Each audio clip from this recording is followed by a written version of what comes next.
আসসালামু আলাইকুম। মুমতাজ কিচেন বাংলায় সবাইকে স্বাগতম। আমি ফারিনা ইসলাম। আজকে নিয়ে হাজির হয়ে গেলাম ছিট পিঠা বা ছিটা পিঠা, যে যেটাই বলেন, ছিটা রুটিও বলা যায়। এক এক দেশে এই পিঠার এক এক নাম।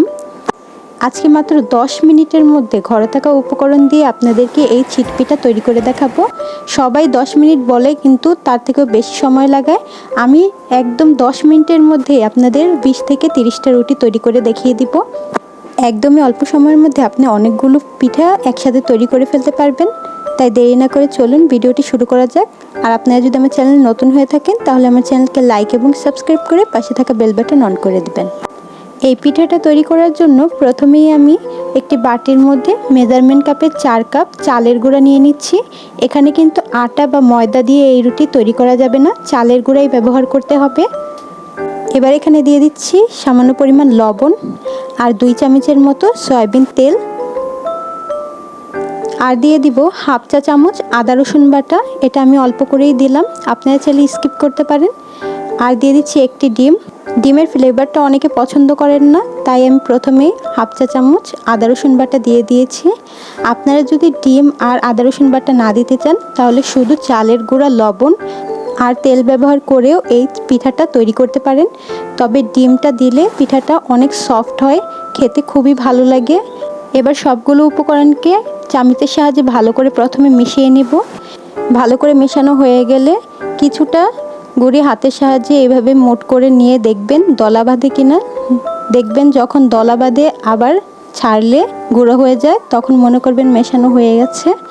এবার এখানে নর্মাল টেম্পারেচারে থাকা কিছুটা পরিমাণ পানি অ্যাড করে দেব। আমরা যদি প্রথমেই বেশি পানি অ্যাড করে দিই, তাহলে এই চালের গুঁড়ার মধ্যে দলা পেকে যাবে, তাহলে ব্যাটারটা ভালো হবে না। তাই অল্প অল্প করে পানি অ্যাড করে একটি পাতলা ব্যাটার তৈরি করে নিতে হবে। মনে রাখতে হবে, আমরা চিতই পিঠার জন্য যেই রকম একটা ব্যাটার তৈরি করি, এই ব্যাটারটা তার থেকে একটু পাতলা হবে। একবারে পাতলা করবেন না, চিতই পিঠার ব্যাটারের থেকে একটু পাতলা। এরকম আস্তে আস্তে অল্প অল্প পানি দিয়ে ব্যাটারটা তৈরি করে নেবেন। মনে রাখবেন, আপনার ব্যাটারটা যতটা সুন্দরভাবে গোলানো হবে, আপনার রুটিটা কিন্তু ততটাই সফট হবে। আমার সর্বমোট এই ব্যাটারটা গোলাতে 5 মিনিট সময় লেগেছে, কারণ এখন আমি শ্যুট করছি, তাই আমার 5 মিনিট সময় গেছে। নর্মালি আমি যখন বাসায় বানাই তখন আমার 3 মিনিটের মতো সময় লাগে। দেখুন, এরকম একটি ব্যাটার হবে। যদি আপনাদের ব্যাটারটা পাতলা হয়ে যায়, তাহলে এখানে চালের গুঁড়া অ্যাড করে নেবেন। আর যদি ঘন হয়ে যায়, তাহলে আরেকটু পানি দিয়ে ব্যাটারটিকে ঠিক করে নেবেন। এবার আমার ব্যাটারটি একদম পারফেক্টভাবে তৈরি হয়ে গেছে। দেখুন, এবার এই ব্যাটারটিকে আমি 10 মিনিটের জন্য রেস্টে রেখে দেব। অন্যদিকে আমি এখানে একটি হাফ লিটারের বোতল নিয়ে নিয়েছি। এই বোতলের মুখটাকে আমি একটু ছিদ্র করে নিয়েছি। আজকের পিঠাটা আমি এই বোতল দিয়েই তৈরি করে দেখাবো। অনেকেই কলা গাছের ডগা দিয়ে এই পিঠাটি তৈরি করে থাকেন, তবে আজকে আমি এই বোতলটা দিয়ে তৈরি করে দেখাবো। আমি চালের গুঁড়োর যে ব্যাটারটা গুলিয়েছিলাম, ওইটা এই বোতলের মধ্যে ভরে নিয়েছি। আমি কিন্তু সম্পূর্ণ ভরিনি, কিছুটা অংশ বাকি রেখে তারপরে ভরেছি, যাতে আমার ঝাঁকাতে কোনো সমস্যা না হয়। দেখুন, আপনারাও এইভাবে ভরে নেবেন। যখন পিঠার ব্যাটারটিকে এই বোতল দিয়ে ঢালবেন, অনেক সময় ছোট ছোট দানা এসে এই ছিদ্রর মুখে আটকে যেতে পারে, তখন আবার একটু ঝাঁকানি দিয়ে তারপরে ব্যাটারটিকে ঢালবেন। দেখবেন পারফেক্টভাবেই পড়ছে। এবার একটি ফ্রাই প্যানে আমি কিছুটা পরিমাণ তেল ব্রাশ করে নিয়েছি। আমার কিন্তু এই পিঠা তৈরিতে কোনো তেল লাগবে না, শুধু প্রথম দিকে ফ্রাই প্যান বা আপনারা তাওয়া যেটাই ব্যবহার করেন, ওর মধ্যে একটু তেল ব্রাশ করে নেবেন। এতে করে পিঠাটাও খুব সুন্দরভাবে উঠে আসবে। আমি ফ্রাই প্যানটাকে ভালো করে গরম করে, দেখুন, এভাবে ঘুরিয়ে ঘুরিয়ে পিঠাটিকে দিয়ে দিলাম। জাস্ট 1 মিনিট রাখার পরে আপনারা খুরচুন দিয়ে এটাকে উল্টে দিবেন, না হলে কিন্তু পুড়ে যাবে।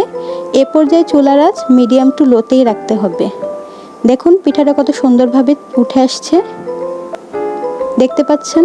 1 মিনিটের বেশি কিন্তু রাখবেন না, তাহলে পিঠাটা একদম মচমচে হয়ে ভেঙে যাবে। এভাবে ভাঁজ করে উঠিয়ে নেবেন। আবার আমি দিয়ে দেখিয়ে দিচ্ছি। দেখুন, আপনাদের কোনো শেপ দেওয়ার প্রয়োজন নেই, জাস্ট এইভাবে গোল গোল করে ঘুরিয়ে দেবেন। এটা নিজের থেকেই তৈরি হয়ে যাবে। 1 মিনিটেই কিন্তু তৈরি হয়ে যায়। আমি এখানে কোনো স্কিপ করিনি, আপনাদের দেখানো বা বোঝানোর স্বার্থে। দেখুন, জাস্ট 1 মিনিটের মধ্যেই তৈরি হয়ে যাচ্ছে। আর এইভাবে খুরচুন দিয়ে একটু হালকা নাড়া দিলেই উঠে আসছে, তেলেরও কোনো প্রয়োজন নেই। একদম অল্প সময়ের মধ্যেই মেহমান বাড়িতে আসলে আপনারা ঝটপট এই রেসিপিটি তৈরি করে তাদের খাওয়াতে পারেন। আশা করছি অনেক ভালো লাগবে। গরম গরম এই রেসিপিটি খেতে খুবই মজাদার হয়, আর এটি কিন্তু খুব সফট হয়। আমার ইচ্ছা ছিল আমি সবগুলো পিঠাই আপনাদের সাথে শেয়ার করব, কিন্তু আমি সবগুলো পিঠা ভিডিও করতে পারিনি, তাই যেই কয়টা ভিডিও করেছি আপনাদের সাথে শেয়ার করছি। দেখুন কতটা সফট হয়েছে, আপনাদের দেখিয়ে দিলে বুঝতে পারবেন। আমি এই 4 কাপ চালের গুঁড়ো দিয়ে 30টির মতো পিঠা বানিয়ে নিয়েছি। বিশ্বাস করবেন না, শুধুমাত্র 10 মিনিট সময় লেগেছে। একবার নিজে বাসায় ট্রাই করে দেখুন, তাহলে বুঝতে পারবেন একদম অল্প সময়ের মধ্যে এই রেসিপিটি তৈরি হয়ে যায়। 5 মিনিট লেগেছে আমার ব্যাটারটি গুলাতে, আর 5 মিনিটের মধ্যেই আমি এই পিঠাগুলো সব তৈরি করে ফেলেছি। অনেকেই অনেক রেসিপি দেখেছেন হয়তোবা যে 5 মিনিট বললে তারা আধা ঘন্টা 1 ঘন্টা সময় লাগিয়ে দেয়, কিন্তু আপনি এটা একবার ট্রাই করে দেখুন। আমি চ্যালেঞ্জ করছি মাত্র 5 মিনিটেই আপনার এই 20 থেকে 30টা পিঠা তৈরি হয়ে যাবে। চুলায় দেওয়ার 1 মিনিটের মধ্যেই আপনারা খুরচুন দিয়ে উল্টে দিবেন, তাহলে আপনার পিঠাটা সুন্দরভাবে পারফেক্টভাবে উঠে আসবে আর বেশি ভাজা ভাজা হয়ে যাবে না। দেখতেই কিন্তু পাচ্ছেন আমার প্রত্যেকটা পিঠা তৈরি হতে 30 সেকেন্ডের মতো সময় লাগছে, 1 মিনিটও সময় নিচ্ছে না। দেখতেই পাচ্ছেন, জাস্ট ফ্রাই প্যানটা আপনারা ভালো করে গরম করে নেবেন, তাহলে আপনাদের পিঠাটা উঠতে একটু অসুবিধা হবে না, আর অল্প সময়ের মধ্যেই আপনারা এই পিঠাটা তৈরি করে ফেলতে পারবেন।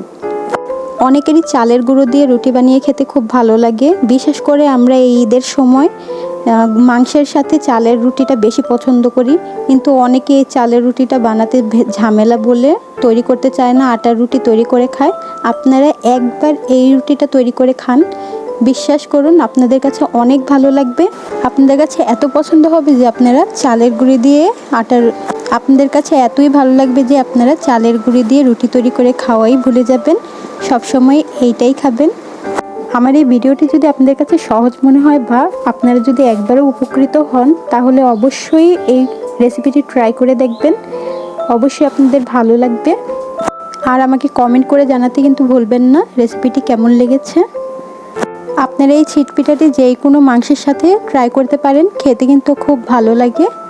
আমি এখানে ঝুরা মাংসের সাথে এই রেসিপিটি ট্রাই করছি। আমার থেকে ঝুরা মাংস দিয়েই এই পিঠাটি খেতে ভালো লাগে। আপনারা যেই কোনো মাংস দিয়ে এটি ট্রাই করতে পারেন, এটি খুবই অসাধারণ আর সফট হয়ে থাকে। আমার এই ভিডিওটি যদি আপনার কাছে ভালো লেগে থাকে, তাহলে আমার চ্যানেলকে লাইক এবং সাবস্ক্রাইব করে পাশে থাকা বেল বাটন অন করে দেবেন। আর আমার চ্যানেল সম্পর্কে বা ভিডিও সম্পর্কে কোনো প্রশ্ন যদি থাকে, বা আপনাদের চ্যানেল সম্পর্কে কোনো যদি প্রশ্ন থাকে, তাহলে আমাকে কমেন্ট করে অবশ্যই জানাতে পারেন, আমি উত্তর দেওয়ার অবশ্যই চেষ্টা করব। এবার একটি রুটি ছিঁড়ে দেখিয়ে দিচ্ছি কতটা সফট হয়েছে। আশা করছি আপনাদের ভালো লেগেছে। এতক্ষণ ধরে আমার এই ভিডিওটি শেষ পর্যন্ত দেখার জন্য সবাইকে অসংখ্য ধন্যবাদ।